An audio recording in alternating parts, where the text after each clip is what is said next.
part of my family comes from Korea. Good. And you did what I think is one of the most tremendous things. You crossed the demilitarized zone into North Korea with no security as a sign of goodwill and peace with the hostile nation. And I've had people tell me it never happened. So I think people need to know about it. They told you it never happened. What? That's crazy that that's not a big moment in our American history. What an amazing moment. And the moment is not just the moment, it's what led up to the moment. And it was Alpha v Alpha. This is the quick timeline of back in 2017. I remember thinking this was crazy. Kim Jong Un says the entire U.S. is within range of our nuclear weapons. A nuclear button is always on my desk. This is reality, not a threat. A month later, August 8th, Donald Trump said, North Korea best not make any more threats to the United States. They will be met with fire and fury like the world has never seen. Oh, man. And I'm like, this is playing out on Twitter. This is wild. Sometimes you got to do Alpha v Alpha. Donald Trump said, Rocket Man. He got a nickname for him. Rocket Man. Rocket Man is on an unlive himself mission for himself and his regime. Trump addressed the United Nations General Assembly, escalating rhetoric against Kim Jong Un. Trump doing his negotiation, art of the deal, and peace through strength. I'm crazier than you, bruh. What do you want to do? You want to get nuts? Now you want to get nuts? Come on, let's get nuts. Next September, 3 days later, Kim Jong Un said, I will surely and definitely tame the mentally deranged U.S. dotard with fire.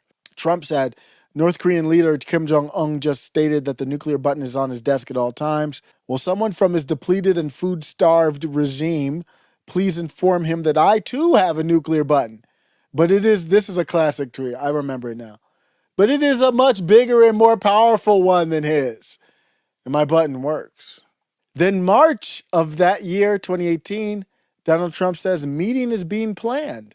Trump announces he has agreed to meet Kim Jong Un. I don't know the story behind the scenes about that. Then this is crazy stuff in a good way.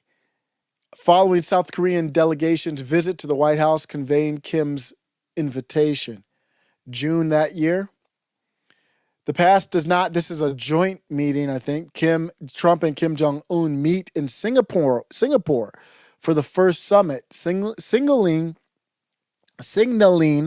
a shift from threats to diplomacy. Because you got two alphas, and we're like, well, let's talk it out. I respect you, you respect me. We both know we're not going to play games. The past does not, and really North Korea is China. It's a small country. It's kind of funny trash talking a small country, but it's like a proxy of China. It's almost like Puerto Rico or something like that, basically. Somebody trash talking Puerto Rico, and you have the U.S. behind them. The past does not have to define the future. Yesterday's conflict does not have to be tomorrow's war. And as history has proven over and over again, adversaries can indeed become friends. Wow.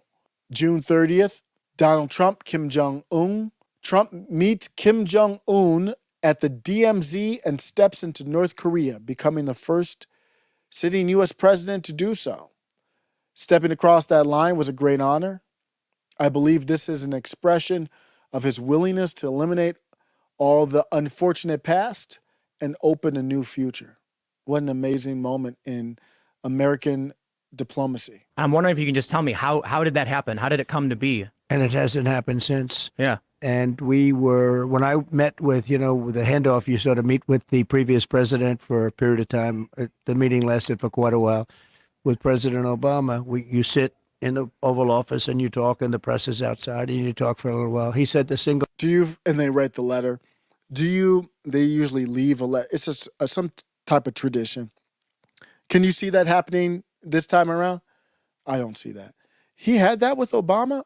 Yeah, he had it with Obama, but with I don't think he did it with Biden. The greatest threat we have is North Korea. And I said, Have you called them? Have you tried to talk to them? Little things like that. And didn't matter what the answer was. He felt that was the single biggest threat in the world was North Korea. And as you know, there was certain hostility when I first started, and all of a sudden it boiled down to something that was very beautiful the way it happened. And I got along with him very well.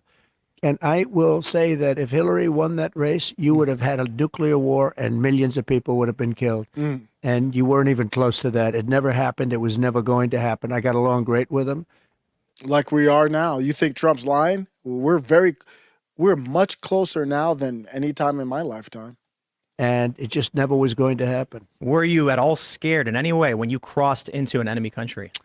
Well, I wouldn't say that Secret Service was thrilled. And in those blue buildings, there were lots of people in those buildings that I looked at. You know, the two blue buildings on each side with the windows. And I looked in those windows, and there were a lot of things happening in those.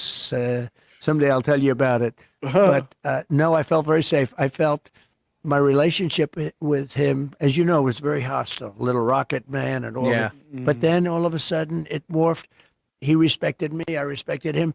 And we ended up, once we got to know each other, we ended up very good. A very smart guy, very strong guy. He's the absolute leader of that country. You know, for those that think he's not, they're wrong. And I got to know him very well. I even did a press conference. He never did a press conference before. I said, would you like to do a press conference? And we did a press conference, if you remember. And then he said, that's the end of the press conference. And boom, everybody was pretty radically thrown out. But it was a press conference, the only press conference he's ever done. I got along with him great. We had no nuclear war. You would have had a nuclear war guaranteed. And you won't if we have the right president, if we have somebody that knows what he's doing, you're not going to have World War III.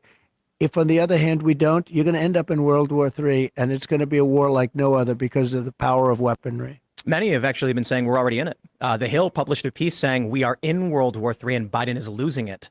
And so my hope is I don't see any logical path for a Biden presidency to fix the economy, to fix anything. He can't fix it. He can't fix himself. Yeah. Can't fix anything. He had a new one the other day, Pack-a-lack. I don't know if you saw that. He was muttering on TV, something like that.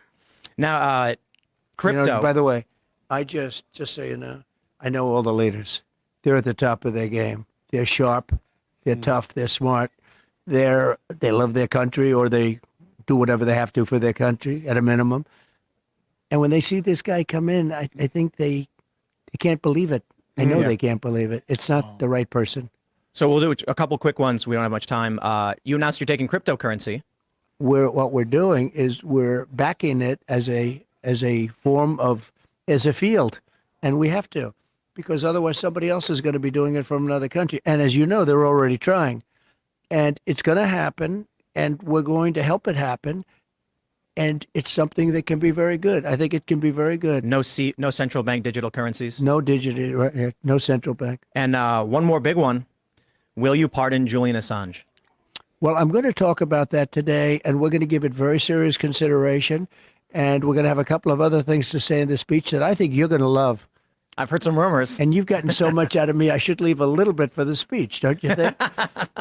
Mr. President, it is an honor and a privilege. I really do appreciate you sitting down with me. And you're very respected, I have to say. When I did a little research, and some of my guys said, and I met you before, but they said just a very respected guy. It's my honor. Even though we're keeping that big crowd. That's the biggest crowd they've ever had. We're keeping them waiting just for this interview, so congratulations. Thank you so much. Shall we? Thank you, my friend. Thank you. Appreciate it very much. Really do appreciate it. Great. Thanks. What a great... You've got my vote. We better win. We're not going to have a country. Wow, that was really good. We're excited. Oh, thank you. Yeah, I do. We're friends with Junior and Cash. And Yeah. He's talking about cool with Don Jr. and them. Thanks for hanging out. Make sure. That's great. That's great. That's one of the best, obviously one of the best Timcast moments I've ever seen. Following the show since 2020. Big fan. That makes you smile. It was a great interview in that time frame. That's actually a good time frame, because if you're not going to do a long form, I think that's a good time frame. And Trump, it's good for Trump because the long forms get dangerous. That was excellent, man. My friend. Good to see you again. 이런 데서 작가를 만나게 될 줄 생각 못했어요. I've never expected to meet you at this place. That's good. That's my honor. Would you like me to step across? 작가께서 한 발자국 건너시면 사상 처음으로 우리 땅을 밟으시는 If 미국 you- 대통령이 되십니다. If your Excellency I'm take okay a with step it. forward, you will be the I'd be first very U.S. president proud. to cross I'd be this very line. proud to do that. Okay, let's do it. Come on. 여기 위에까지 올라가고 Wow. Wow. Middle MAGA.